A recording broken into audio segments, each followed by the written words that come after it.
오늘 히브리서 13장 17절에서 25절 본문 삼아 말씀 나누도록 하겠습니다. 그동안 주일 오전마다 함께 살펴보았던 히브리서 본문 연속 설교를 오늘 40회째로 마무리하게 되었습니다. 옛날 서당에서는 책 한 권을 다 배우면 학동들이 훈장 선생님에 대한 감사의 표시로 간단한 음식과 술을 준비해서 훈장 선생님을 대접하는 작은 행사를 했는데 이것을 일컬어 책거리라고 했다고 합니다. 한자로는 새책례, 씻을 새자를 써서 책을 씻는 예식, 책례라고 칭했다고 합니다. 우리도 이 히브리서를 마치는 오늘 같은 날 함께 모여 자축하며 식사라도 하면 참 좋겠는데 이 코로나로 인해서 온라인으로만 겨우 예배를 드리고 있는 것이 너무 아쉽습니다. 히브리서는 신약의 레위기라는 별명에서 알 수 있는 것처럼 우리 목회자들에게도 쉽지 않은 성경 가운데 하나로 칭해집니다. 그래서 히브리서의 일부 본문에 대한 설교는 들어보았더라도 히브리서 전체를 강해 설교한 자료는 쉽게 찾아보기 힘듭니다. 이 성경을 깊이 연구했던 그리고 좋은 자료를 남겨주었던 학자들이 있어서 그나마 저 같은 설교자도 이 설교를 해낼 수 있었고, 또 이러한 연속 강해 설교를 아멘으로 들어주는 우리 성도님들이 계셔서 이 긴 여정을 잘 마칠 수 있었음에 감사를 드립니다. 이 설교를 시작하면서도 왜 히브리서 설교를 선택했느냐를 여러분에게 설명드렸던 것처럼 매번의 설교 시간마다 매 본문마다 우리 예수님에 대하여 설교할 수 있었음이 지난 한 해 동안 저에게는 가장 큰 기쁨이고 보람이었습니다. 히브리서 설교자는 이 설교 편지를 통해서 예수님께서 유대교의 모든 제사 제도의 본질적 목적을 성취하신 그리스도이시다. 우리 예수님은 모세나 아론, 심지어 천사보다도 우월한 영원한 대제사장이시다 라고 우리에게 가르쳐 주었습니다. 그러니 예수님을 믿는 이 기독교인이 된 그리스도 신앙을 가지게 된 하나님의 백성들이 비록 이 신앙 때문에 핍박받는 세상을 살아간다고 할지라도 예수 없는 옛날 종교, 예수 없는 삶으로 돌아가는 것은 옳지 않다라고 권면을 하는 거죠. 그러니 비록 핍박 가운데 있다고 할지라도 인내하는 믿음을 가지고 이 땅을 잘 살아가야 된다라는 권면을 목적으로 이 히브리서라는 성경이 쓰여졌다는 겁니다. 이 모든 편지의 마무리 부분인 13장에서 우리는 지난 4주 그리고 오늘 포함하면 5주 동안 이 예수 믿음을 가진 성도로서의 올바른 삶이 무엇이냐 하는 말씀을 살펴보았죠. 첫 번째는 1절부터 3절에서 동료 그리스도인들에게 대한 사랑을 실천해야 된다라는 것과, 둘째 4절에서 6절의 본문에서 건강한 결혼 관계 그리고 돈에 대한 인식을 어떻게 가져야 되며 우리의 의지의 근본이 무엇이냐라는 것을 살펴보았습니다. 세 번째로는 7절에서 9절에서 지도자들의 가르침을 잘 따르고 그들의 삶을 본받아야 된다. 그래서 예수님을 모델로 삼고 11장에 나오는 구약의 인물들을 모델로 삼을 뿐만 아니라 우리보다 앞서 살았던 현 세대의 믿음의 사람들을 모델로 삼고 살아야 된다라고 권면을 했죠. 그리고 네 번째, 이제 거듭난 하나님의 백성으로서 하나님에 대한 찬송의 제사와 성도들에 대한, 이웃에 대한 삶의 제사가 우리에게 필요하다. 하나님은 이 두 가지를 하나님에 대한 제사로 받으신다라는 것을 10절에서 16절을 본문 삼아 우리는 말씀을 살펴보았었습니다. 이제 오늘 본문 5번째로 교회 공동체 안에서 서로가 지켜야 할 상호 책임의 태도가 있다, 상호 기도의 책임이 있다, 그리고 상호 문안의 공동체가 되어야 된다라는 주제로 여러분과 함께 말씀을 살펴보도록 하겠습니다. 우리는 히브리서의 전체 기록의 내용을 우리의 신앙의 고백으로 삼고 있는 사람들입니다. 그리고 이 13장의 말씀의 권면을 우리의 삶의 지향성으로 삼고 살아가는 사람들이죠. 같은 고백을 가지고 같은 방향성 안에서 살아가는 사람들. 그런 면에서 저는 오늘 마지막 히브리서 설교의 제목을 한 방향 정렬된 상호 책임의 예수 공동체라는 제목으로 이 말씀을 살펴보려고 합니다. 오늘 본문은 3가지 주제를 다루고 있습니다. 그 첫 번째 주제입니다. 히브리서 설교자는 앞선 기록에서 교회 지도자들의 역할을 이렇게 표현했었죠. 13장 7절에서 하나님의 말씀을 너희에게 일러주고 너희를 인도하던 자들이라는 표현을 사용합니다. 그들은 말씀을 일러주는 자, 요즘 말로 하면 설교하는 자, 그리고 인도하는 자. 그런데 성경은 이것을 일컬어 설교 따로 인도 따로가 아니라 말씀을 통해 설교를 통해 우리를 인도하는 사람들, 이들을 믿음의 지도자, 교회의 지도자, 우리가 하는 말로 하면 목회자, 목양자라고 일컫고 있습니다. 여러분, 목회자는 말씀으로 성도들을 인도하는 사람들입니다. 그런 점에서 목양의 본질은 설교와 가르침에 있다라는 것이 성경적 근본을 가진 이야기이겠죠. 우리 한국 교회 정서에서는 개인의 삶에 대한 세밀한 공유를 통해서 관계적 친분이 목양의 본질이라고 생각하는 경우가 많지만, 성경은 목양의 핵심은 성경 말씀을 가르치는 것이다 라고 계속 이야기하고 있습니다. 여러분, 사도행전의 교회 설립 시기, 교회 부흥의 시기에도 교회는 성도들의 개인적 필요를 돌아보는 일을 위해서는 별도의 일꾼들을 세웠죠. 우리는 사도행전에서 세워진 이 7분의 일꾼을 집사님들이라고 표현을 합니다. 그러면서 사도들은 이렇게 성도들을 돌아보고 살피는 것들은 그들의 일인데, 사도들, 지도자들, 이들이 해야 할 일은 뭐냐? 말씀과 기도에 전념하는 것이다 라고 그들 스스로가 성도들 앞에서 이야기를 했습니다. 사도행전 6장 4절, 우리는 오로지 기도하는 일과 말씀 사역에 힘쓰리라. 오로지 힘쓰리라. 하면 좋은 일이 참 많지만 사도들이 해야 될 본질적인 일이 뭐냐? 기도하는 것과 말씀 사역이다 라고 성경이 이미 우리에게 가르쳐주고 있는 겁니다. 사도 바울도 후배 목회자였던 제자였던 디모데에게 편지하면서 목회자로서 전념해야 할 일이 무엇이냐를 이렇게 말을 했죠. 디모데전서 4장 13절, 내가 이를 때까지 읽는 것과 권하는 것과 가르치는 것에 전념하라. 무엇을 읽어야 할까요? 무엇을 권해야 될까요? 무엇을 가르쳐야 될까요? 전부 다 말씀 사역입니다. 이 말씀 사역에 전념해야 된다라고 바울은 디모데에게 이야기했습니다. 심지어 바울은 에베소서에서 목사라는 단어와 교사라는 단어를 매우 밀접하게 연결지어 사용합니다. 에베소서 4장 11절, 그가 어떤 사람은 사도로, 어떤 사람은 선지자로, 어떤 사람은 복음 전하는 자로, 어떤 사람은 목사와 교사로 삼으셨다. 성경학자들은 이 구절에서 목사와 교사라는 이 표현을 두고 두 개의 직분을 말하는 게 아니라 목사의 주된 역할이 교사이다 라고 해석을 하고 번역을 합니다. 우리와 신학적 입장은 좀 다르지만 칼 바르트 같은 신학자도 이 구절을 이해하면서 목사와 교사라고 번역하지 않고 가르치는 목자라는 표현으로 이 구절을 번역을 하고 있다라는 것이죠. 그래서 저는 이러한 성경의 가르침에 근거하면 목사의 주된 역할은 뭐냐? 교사이다 라고 정의합니다. 그래서 해성교회 담임 목사로서 저의 주된 역할, 사명도 저는 성경교사다, 나는 성경을 가르치는 자다, 바이블 티처다. 그리고 해성교회 안에서는 주된 설교자, 메인 프리처의 역할이 바로 내가 해야 될 일이고, 우리 성도들을 섬기고 돌보는 일체의 일은 뭐냐? 그것은 관계성의 문제이기 이전에 성경을 가지고 가르치는 일이 저의 주된 사명이다라고 확신하는 가운데 이 목양 사역을 진행해 나가고 있습니다. 그런데 오늘 본문에서는 히브리서 설교자가 이렇게 성경 말씀을 가르침으로써 성도들을 인도하는 지도자들에 대하여 어떤 태도를 가져야 되느냐에 대하여 권면을 하고 있죠. 17절 앞부분을 한번 보십시오. 너희를 인도하는 자들에게 순종하고 복종하라.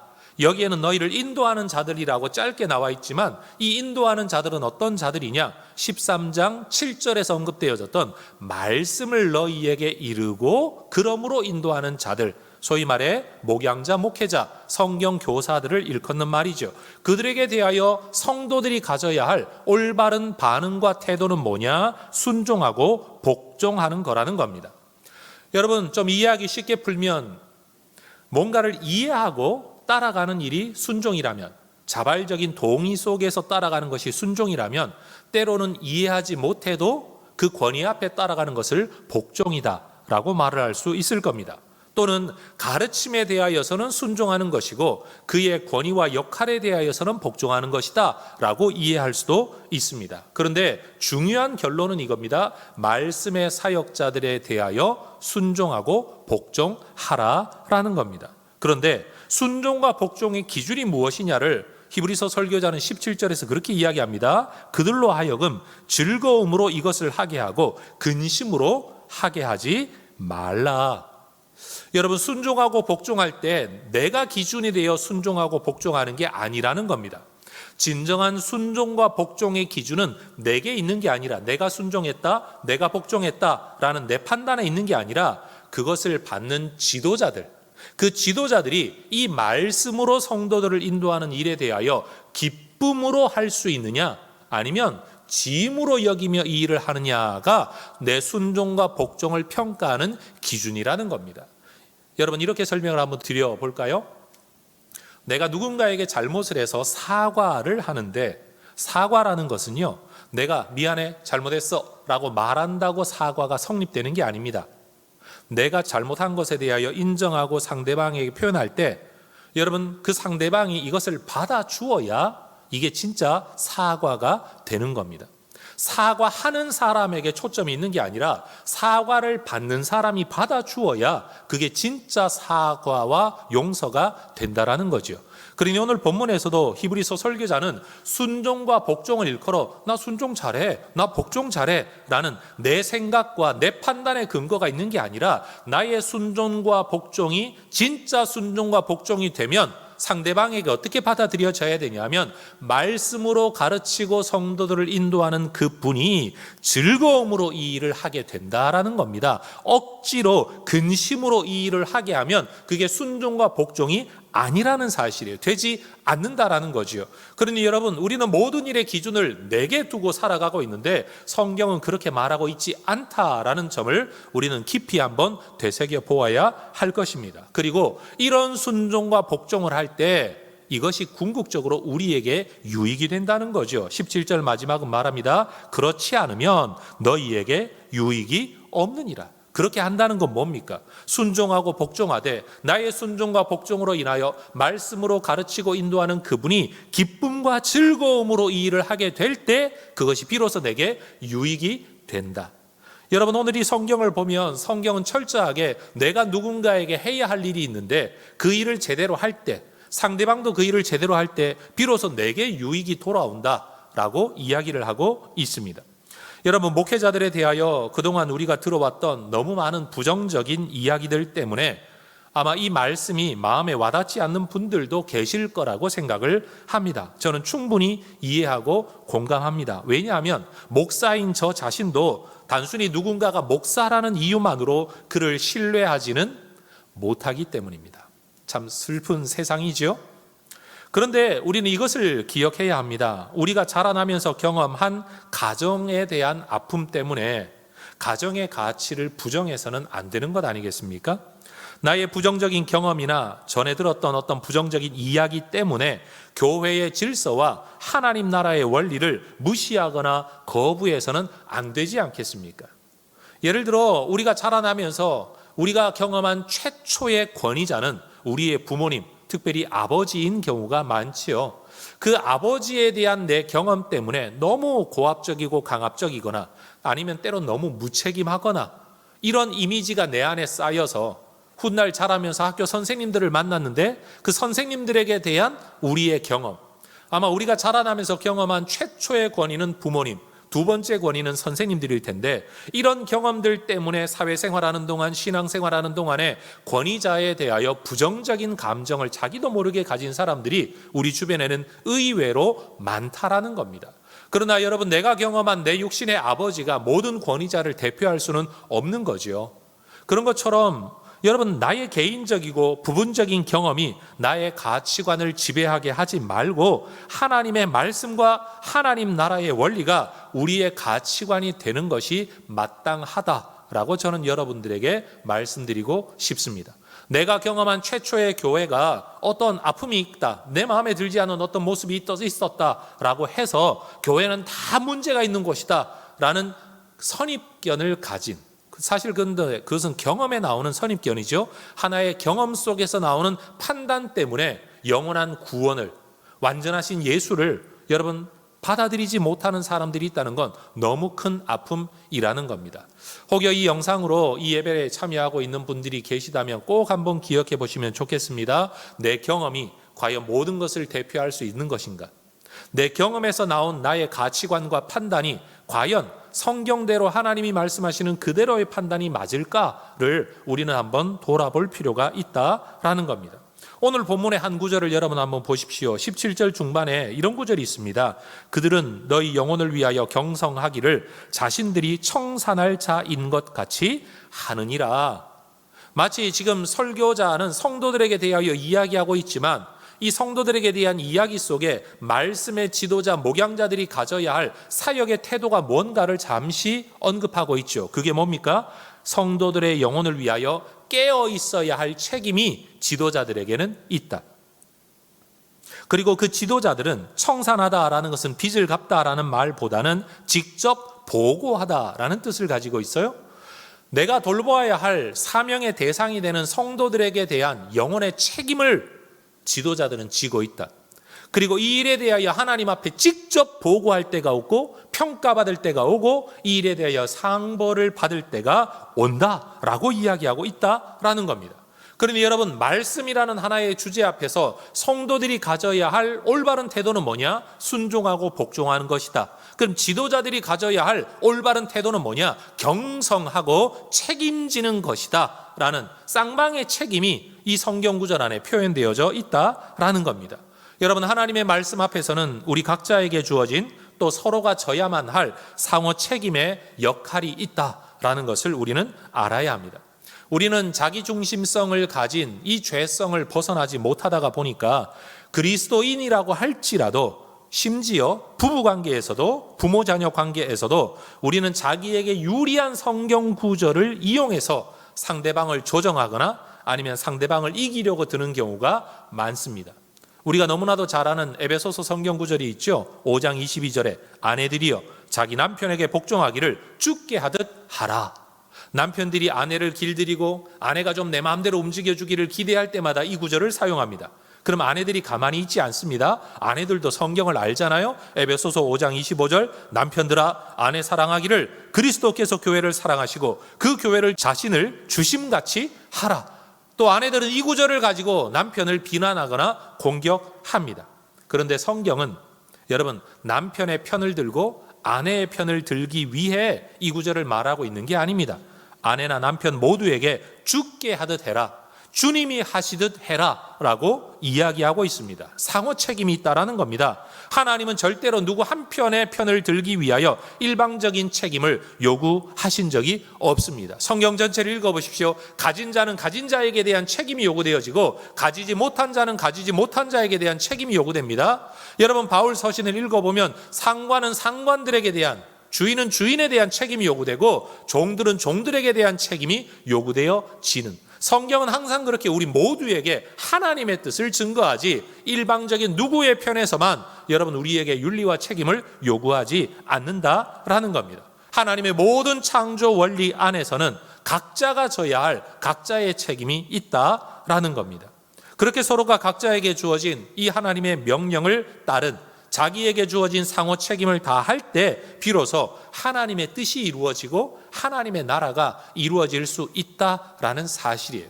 그러니 여러분 남편이 아내를 공격하기 위해 성경을 사용하기 이전에 여러분 남편에게 주어진 말씀이 무엇인가를 알고 그 말씀에 순종할 때, 아내는 아내에게 주어진 말씀에 순종할 때, 부모는 부모에게 주어진 말씀에 순종할 때, 자녀들은 자녀에게 주어진 말씀에 순종할 때 비로소 그 가정이 하나님의 나라가 이루어지고 모두가 말씀 앞에 한 방향 정렬된 순종의 공동체, 믿음의 공동체 될 수 있다라는 것이죠. 그것이 교회 안에서도 마찬가지이고 교회를 넘어선 세상 삶에서도 동일한 원리가 적용되는 겁니다.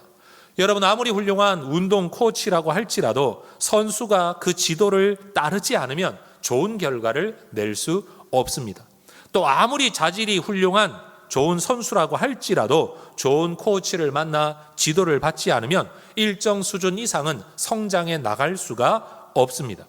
그러니 코치와 선수의 관계에서 최고의 결과는 언제 얻어지는 거냐? 서로를 비난하거나 책임을 요구할 때가 아니라 각자가 주어진 자기 책임을 다할 때, 지도자는 책임감 있는 성실한 지도, 선수는 순종과 복종, 자발적인 순종을 할 때 비로소 좋은 결과를 얻을 수가 있는 겁니다. 지도자에게는 기쁨과 보람이 있을 것이고, 여러분 선수에게는 최고의 결과를 얻어낼 수가 있겠죠. 오늘 성경 말씀은, 특별히 히브리서 설교자는 우리의 교회 생활 가운데 말씀이라는 주제 앞에서 지도자와 성도들이 어떻게 만나야 되는가를 권면하고 있습니다. 여러분 한번 따라해 볼까요? 우리는 상호 책임의 공동체입니다. 자, 이제 두 번째 주제로 넘어가겠습니다. 첫 번째 주제가 말씀 앞에서의 상호 책임이 이러하다면, 두 번째 주제는 기도에 대한 문제예요. 성도들도 말씀의 지도를 받아야 할 존재이지만 목회자 역시 완전하고 완벽한 사람들이 아닙니다. 지도자들도 더 크고 완전한 지도자이신 예수님을 따르는 양이며 제자이며 다른 면에서는 죄인일 뿐입니다. 그래서 지도자들이라고 할지라도 그들에게 필요한 돌봄이 있습니다. 특별히 성도들로부터 받아야 할 돌봄이 있는 겁니다. 그게 뭘까요?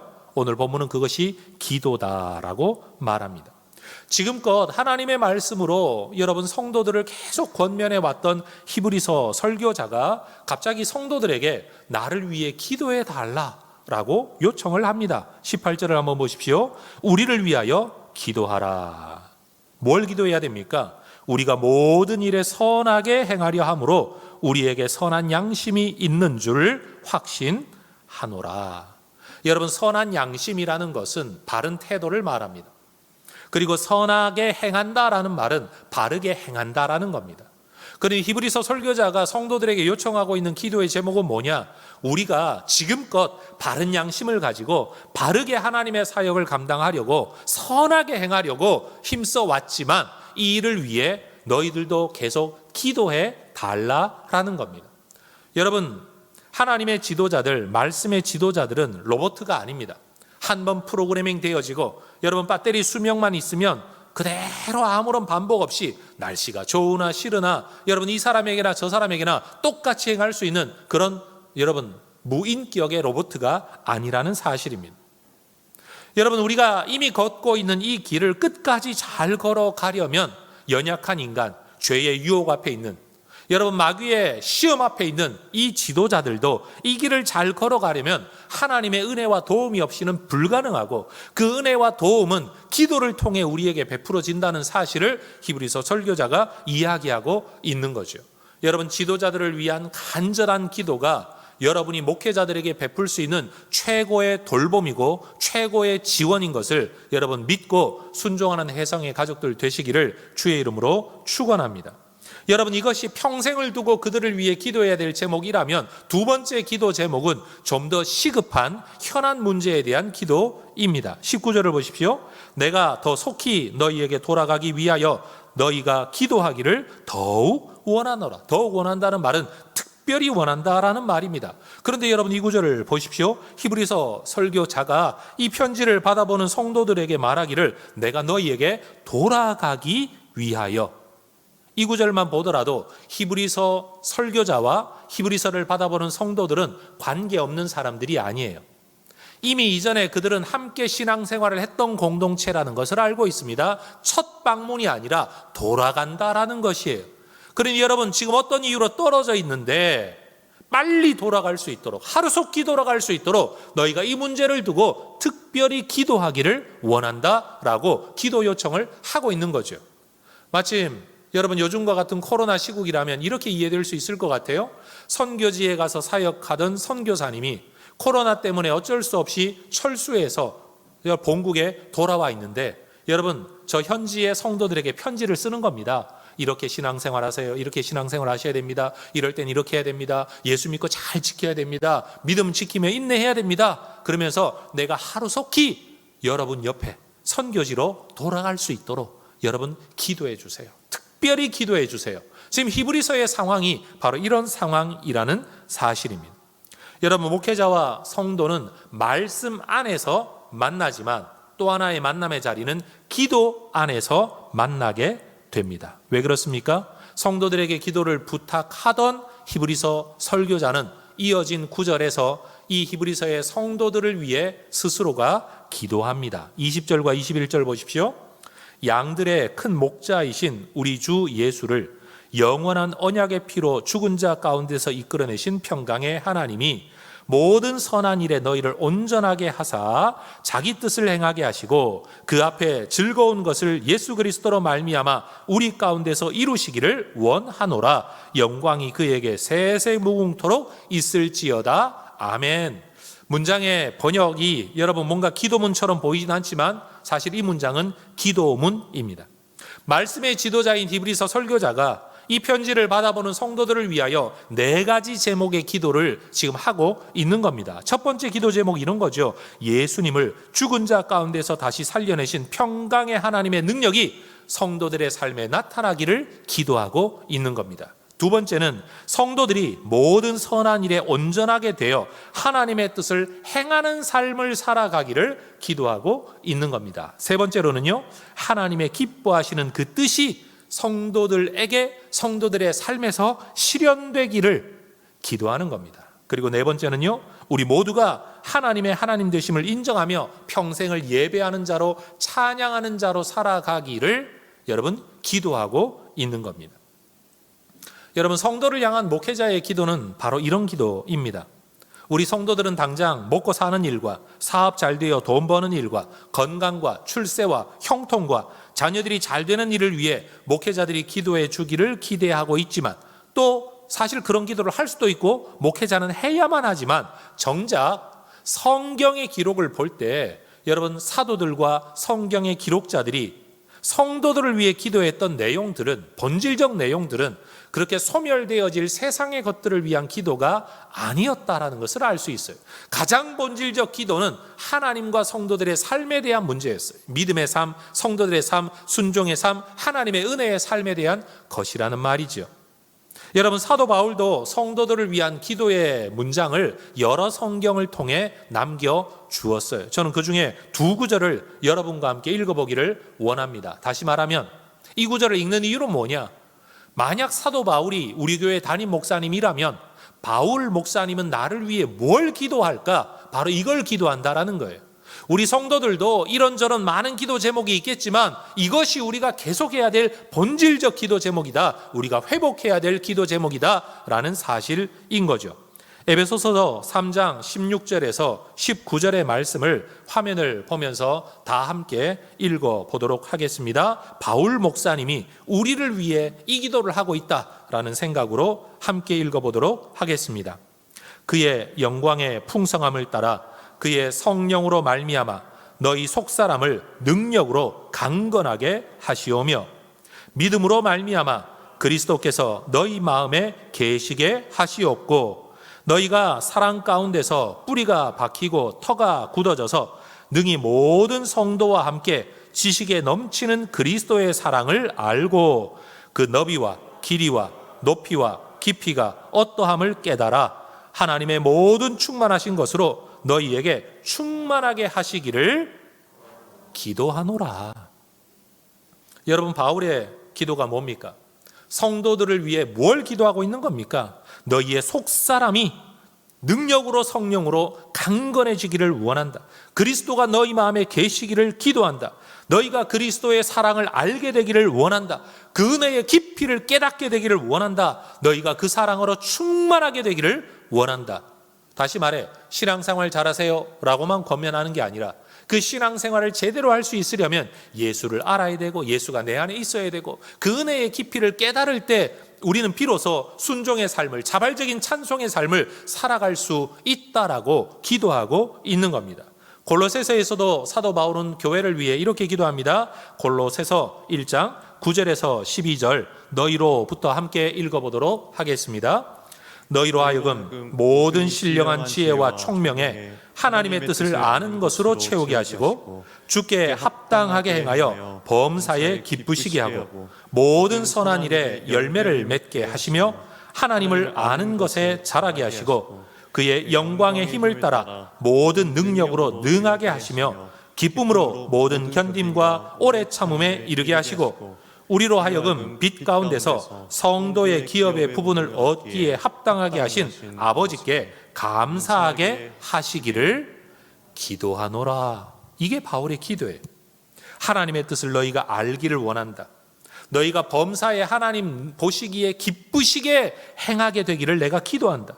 너희가 모든 선한 일에 열매 맺는 삶이 되기를 내가 기도한다. 하나님을 아는 일에 자라나기를 위해 기도한다. 하나님의 능력이 너희를 붙들어 주셔서 모든 견딤과 오래 참음의 상황 속에서도 너희가 기쁨으로 이런 삶을 살아갈 수 있기를 내가 기도한다라는 거예요. 여러분, 각자에게 주어진 삶에서 핍박의 세상을 믿음으로 이겨낼 수 있도록, 살아낼 수 있도록, 여러분, 이 주어진 사명을 끝까지 잘 감당할 수 있도록 우리에게는 기도가 필요합니다. 기도라는 것에서도 목회자가 성도를 위해 기도하고 성도들이 목회자를 위해 기도하는 이 상호 책임, 상호 기도의 공동체가 될 때 여러분, 교회는 하나님이 기뻐하시는 공동체가 될 수 있다라는 사실입니다. 다시 한번 따라 하십시다. 우리는 힘든 세상에서 인내하는 믿음을 지켜가도록 서로를 위해 기도하는 상호 기도의 공동체입니다. 이게 두 번째 주제예요. 자, 이어지는 세 번째 주제입니다. 이제 히브리서 설교자는 그동안 자신이 써온 이 설교 편지의 마지막 안부 인사를 전하는 부분입니다. 22절은 말하죠. 형제들아, 내가 너희를 권하노니 권면의 말을 용납하라. 내가 간단히 너희에게 썼느니라. 여러분, 이 성경을 읽으면서 저도 속으로 생각했어요. 아니, 13장이나 써놓고 뭐가 간단해. 그런데 여러분, 할 말이 많고 사랑해서 뭐라도 돌봐주고 가르치려고 하는 마음에서는 이 편지마저도 간단한 편지라고 여겨졌겠지요. 더군다나 말합니다. 이 권면의 말을 용납해라. 용납하라라는 말은 용서해달라는 뜻이 아닙니다. 주의 깊게 새겨들어라 라는 말입니다. 내가 이렇게 편지 쓰고 있는 거 너희가 좀 받아줬으면 좋겠다가 아니라 오히려 반대예요. 너희가 이 말씀을 꼭 주의 깊게 새겨들어야 한다라는 겁니다. 여러분, 하나님을 경외하는 사람, 믿음이 있는 사람이란 하나님의 말씀을 주의 깊게 새겨 듣는 사람. 오늘 히브리서 22절의 표현에 의하면 하나님의 말씀을 내 마음으로 용납하는 사람인 줄로 믿습니다. 말씀을 흘려 듣는 사람, 말씀을 귀히 여기지 않는 사람, 그러므로 말씀을 귀히 여기지 않기 때문에 말씀 전하는 자들도 귀히 여기지 않는 것은 하나님을 경외하는 믿음의 태도라고 말을 할 수가 없는 것이죠. 여러분, 예수와 말씀으로 한 방향 정렬된 믿음의 공동체로서 우리가 이 땅을 살아가는 동안 우리는 서로를 돌보는, 하나님의 말씀 안에서 만나고 기도 안에서 만나지만 인간과 인간, 인격 대 인격으로 만나는 상호 돌봄의 공동체가 되어야 한다라는 것을 이어지는 구절이 이야기하죠. 23절 보십시오. 우리 형제 디모데가 놓인 것을 너희가 알아라. 믿음 때문에, 말씀 사역 때문에 핍박받아 감옥에 갇혔던 디모데가 노연한 이 상황을 우리가 서로 알고 그 상황을 서로 위로해야 된다. 그가 속히 오면 내가 그와 함께 가서 너희를 보리라. 여러분, 지금 이 히브리서 설교자는요, 내가 더 위대한 설교자가 되어야 돼, 너는 네가 네 할 일 알아서 해 라고 말하지 않습니다. 말씀 사역을 하는 디모데, 그와 내가 함께 너희에게 가서 함께 말씀으로 너희를 돌볼 것이다.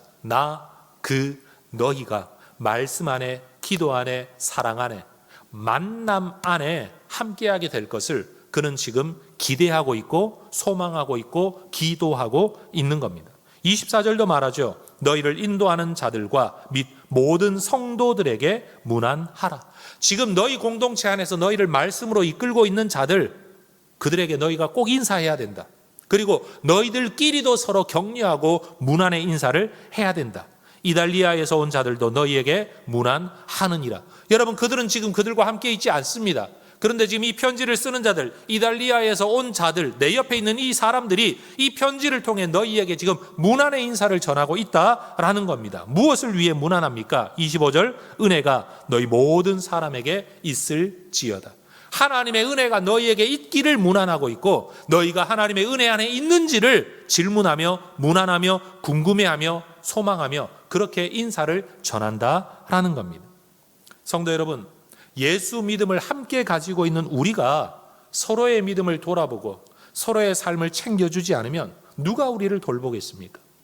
히브리서 설교자는 말합니다. 목회자만 성도를 돌보는 게 아니다. 나도 너희에게 문안한다. 너희의 지도자들에게도 문안해라. 너희끼리도 문안해라. 여기서도 너희에게 문안의 인사를 한다. 그 모든 문안 인사의 핵심이 뭐냐? 우리 모두가 하나님의 은혜 안에 있기를, 지금도 그러하지만 앞으로도 이 은혜 안에 살아가기를, 인내하는 믿음을 지켜가기를 문안하고 있다라는 겁니다. 여러분, 우리는 이 주제를 가지고, 이 목적을 가지고 서로 문안해야 할 상호 돌봄의 공동체입니다. 따라하십시다. 우리는 상호 문안의 돌봄 공동체입니다. 다시요. 우리는 상호 돌봄의 공동체입니다. 자, 여러분, 히브리서 전체를 한번 결론 지어 보십시다. 우리는 어떤 공동체입니까? 히브리서가 말했던 것처럼 예수님만이 우리의 영원한 대제사장이시라고, 예수님의 십자가 제사만이 우리를 하나님 앞으로 이끌어가는 제사라고, 예수님만이 우리의 진정한 주님이라고 여러분, 우리는 고백하는, 히브리서가 말하고 있는 이 내용을 우리의 같은 신앙의 고백으로 가지고 있는 사람들입니다. 그리고 13장이 우리에게 권면하고 있는 이러한 삶의 방향성을 우리의 삶의 원리로, 기준으로, 지향성으로 삼고 있는 한 방향 정렬된 공동체, 그게 바로 우리 혜성교회 공동체인 줄로 믿습니다.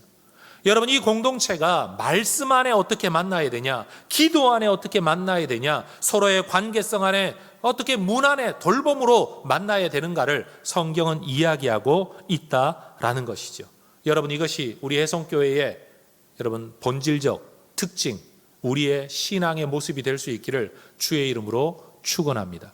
아무쪼록 우리 혜성교회가 앞으로 살아가고 유지해야 될 세상이 어떤 세상이 되더라도 예수 믿음 붙들고 이 복음의 진리, 성경의 진리의 내용을 분명하게 믿고, 그리고 이 성경이 가르치는 삶의 원리를 따라 살아가되, 나 혼자 예수 믿고 믿음은 개인적인 것이야 라고 말하지 아니하고 서로 돌아보고 서로 챙기고 서로 기도하고 말씀 안에 만나게 되는, 여러분, 이것이야말로 우리가 추구해야 될 교회의 모습인 줄로 믿습니다.